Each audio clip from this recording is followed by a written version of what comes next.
Ilabas ang kumpletong record o ebidensya. Yan ang diretsahang hamon ni Davao City 1st District Representative Paulo Pulong Duterte kay Ombudsman Crispin Rimulya.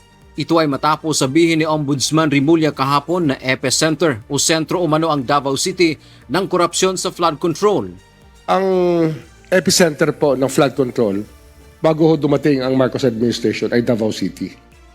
Ang ecosystem of corruption po mabigat. Mahirap pong pasukin. Mahirap pong kumuha ng impormasyon. Marami hong taong hindi nagsasalita, pero hindi ko kami tumitigil.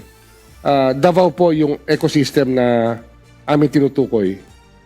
At kasi doon ho maraming pondo na pumasok daw. Sa pahayag na inilabas ni Congressman Pulong, may hawak siyang listahan ng mga nakumpletong proyekto mula 2020 hanggang 2022 galing sa DPWH Region 12. Ayon sa mambabatas, handa siyang ipadala ang kopya nito sa ombudsman upang magkaroon sila ng parehong dokumento na binabasa bago anya magbitiw ng mabibigat na akusasyon.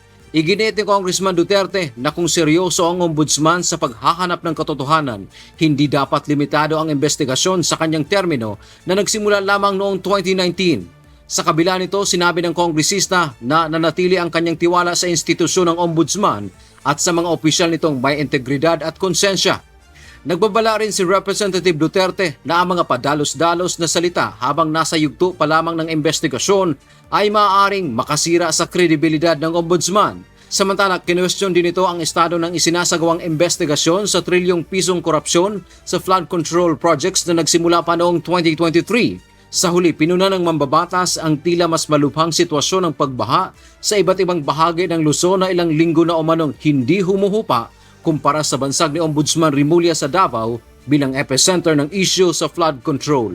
Dante Avento, humahataw sa Balita Ngayon.